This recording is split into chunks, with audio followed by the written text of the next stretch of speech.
stuff happened. We fixed it. It's good. Okay. So the main thing that I think I'm trying to find the words to get to is, in our world, we love to break people down and tell them what reality is and that life is harsh and there's suffering and pain and, you know, all that stuff. But then at the other side, there is a point where I don't want that to be the only message that I say, especially as teachers. Yeah. I want my students to know life is hard. You can't just sit on your phone and watch TikTok all day and then be successful. Like, you can't. I'm sorry. Like, that's just reality. Newsflash. Yeah, exactly. Like, it's going to kick you in the butt at some point, that reality. But at the same time, I also equally want them to know that the reason that I'm holding them to a standard is because I believe that they can do it. And I believe that there's talents and gifts and abilities and things that they don't even know that they have, or passions that they don't even know that they have, that I want to help them even just get a bite of, so that they get excited to be like, whoa, I didn't know I could do this thing. I want to keep doing that. And then to empower them. So what do you think it looks like for us, especially because I feel like in the secular world, there's kind of a message of like, do whatever you want, no questions asked, that should just be your life. And I think in the church world, there's also the like, we love to parade, oh, if you're a missionary, that's so beautiful, and like, which is totally true. But there's things we almost idolize in the religious sense of like, this is how you should spend your life, and this is what's valuable and what's not. What do you think it looks like to have someone in your life, whether it's a student, family member, friend, whatever, and to balance holding them accountable to reality, like how things are, but also empowering them to see that they can do it and encourage them? It's a great question. I mean, I think, you know, you can never really truly understand, bless you, you can never really truly understand like the hardships you'll face until you've faced them. And so I think the best that like people like you and I could do for younger generations is to, you know, try to show them like all that the world has to offer of like the beauty of what you can do with your life, give them that taste, like you mentioned, but then also try to show them like, you know, real examples of like, life's going to hit you like a truck sometimes, and it's not easy. And so, you know, I think like this, you know, you kind of mentioned the message of like, oh, you can do whatever and without working. Like, no, you can't. And like, I believe that it's good to try to teach that, yeah, you can accomplish amazing things and do special things, but you got to put the work in for it. Like, there are people with natural talent, but like we're big sports fans, I think. And like, there's a lot of people that make it big with, you know, talent, but it's not without all the hard work that comes with it. Right. Like people think, oh, like, you know, people are blessed with such amazing talent for singing or for making movies or for athletics, but like, you can talk to them, and I'm sure most of them, if not all, would say that you have to put in a certain level of work that not a lot of people are willing to put in to do something great and special. And so, you know, it won't be easy, and to try to like explain that to someone who's young, it's probably not going to hit all the time because they haven't faced it yet. But that's the best that I think you can try to do, is like show examples and personal examples or of others, and hopefully they trust that and are prepared for that. If they see it, you know, if they hear word of it coming, like the hardship, then hopefully they'll be able to push through it a little bit better. Yeah. But I think that's what you can try to do, is like prepare best you can, of a full picture of the possibilities. But yeah, it's tough, man. Like I never, you know, like being an adult, right? When I was a kid, I was like, oh man, what's being an adult like? And I thought, oh, I'm going to get a job. It'd be so fun. Go out to eat. Like, yeah, no, you got to go to P.F. Chang's every night. Yeah, like, nah, you got to work a lot. Work isn't always easy. So yeah, that's really good. And something that stands out is it's telling the stories of both sides. And I think that is what I am observing, is I wonder if part of the damage that has been done to past generations, the current generation, is they're only hearing one side of it. They're only hearing, oh my gosh, you're a special little snowflake. You're so good. Look at you. You don't need to change anything about yourself. Like stay, you're fine.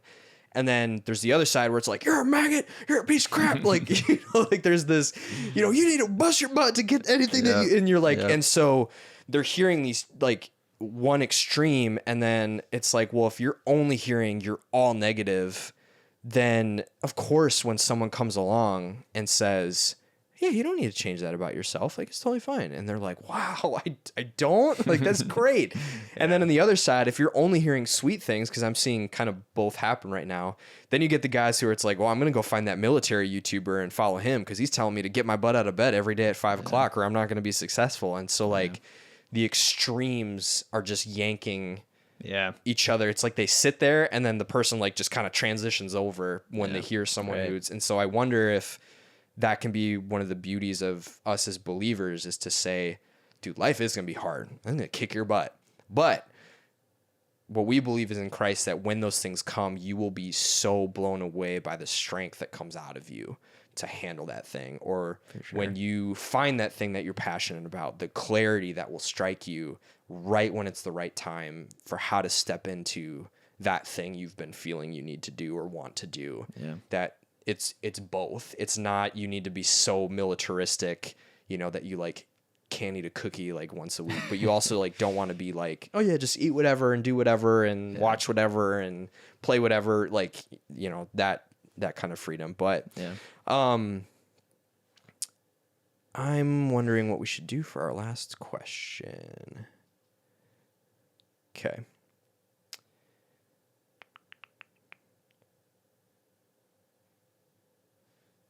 I think we've actually covered a lot of good ground. So here's what I'm going to do.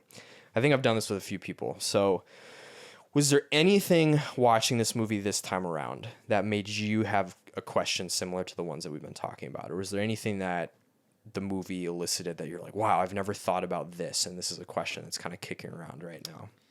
So I just like, my mind was just going through all new paths watching this movie.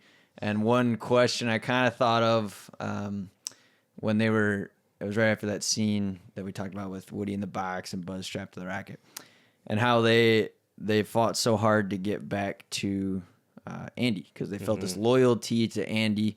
They wanted him to experience that joy of, playing with them again. And so I just started thinking of like alternative storylines, and I thought, if Andy and Buzz would have been originally gifted to Sid. Whoa. And then they accidentally end up in Andy's house. Would they have, or should they have, felt a need or loyalty to Sid and tried to get back to him? Like they saw, they knew Andy they perceived him as a good kid. Sid is a bad kid, right? Yeah. They saw how they treated the toys. And so, if they were Sid's toys, if Sid's name was written on their boot, whatever, and they hadn't been, this is assuming they hadn't been blown up yet, or right? Switched heads or whatever. If they were alive, and they had accidentally found themselves in Andy's house in the paradise, but that basically like the question is like, or the root of it, not relating to toys, like should we feel like a sense of loyalty, and do we like owe anything to like, I guess who we're loyal to originally, or if it's family or owner or whatever, but like, if they are not someone we perceive as good, right? Because Andy they saw as good, Sid they saw as evil, and they were loyal to Andy. If it was flipped, should they have fought back to go to Sid's, right? Tried to escape. Would they have? And that was just something I was kind of exploring. Yeah. With, and dude, I think you just broke my brain because I've never thought about this way, but you could 100% write an essay or something that frames Buzz and Woody's story as like a Dante's Inferno, like some kind of thing where they descend into literal hell. Like they descend into a hell of their own making, that their jealousy for one another, their hatred of one another, their unwillingness to be in relationship and to figure it out and to love each other for who they were versus what they expected to be, put them in that situation. Sid didn't steal them. Yeah. Woody knocked Buzz into the bushes, and then Woody was then forced to go get Buzz, or like reluctantly, like, had some stuff happen.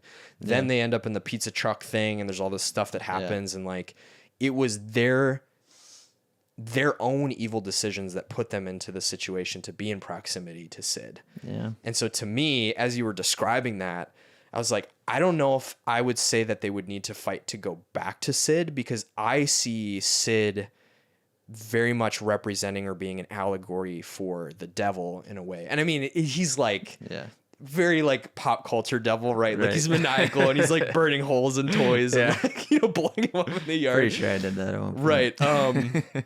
Oh, you Sid, you. But I think Sid, because they know what it was like to be with Andy, they're going to do whatever they can to get away from this guy, to get out of his clutches, to get away from that, because they know what they left and they know what they ran from and they know what they can go back to. They can go back to community. They can go back to love. They can go back to not having to fear that they're going to get blown up in the backyard and that their life doesn't mean any, their toy, they're not literal life, but their little toy existence doesn't mean anything, you know, like that was just a thought that crossed my mind where I was like, wow, what a powerful image of what it looks like for someone, or could be a powerful image. You think of like the prodigal son, you know, like that biblical story where it's this prodigal son's own decision to leave. The father doesn't kick him out. The son leaves.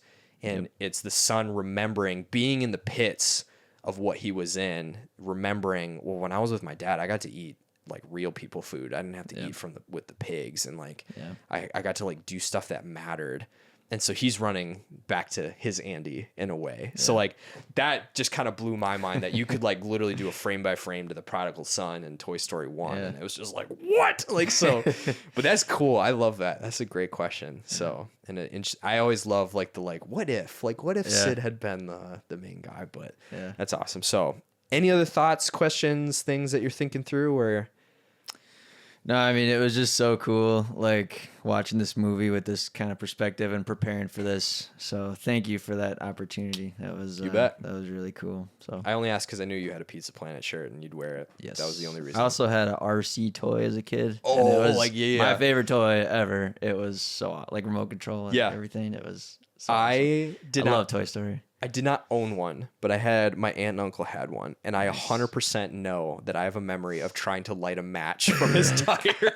Like, I 100% know that at some point I went to my mom, I was like, Mom, can I have a match? And they're like, why? I was like, well, I want to see if it works. So awesome. Stuff like that where I'm just like, man, it's, you know, media and like the weird things that we try. Yep. I was like, dude, this is a guy didn't even know he was a space ranger. Like, what are you doing? But anyway, awesome. Well, this has been the Parable Arrows video podcast. We've been joined by Jake B.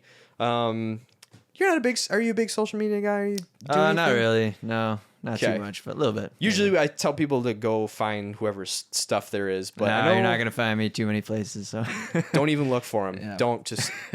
This is it. So thanks for being on here, man. Thanks for your thoughts, your time, and energy in this, and we'll catch you all on the next episode.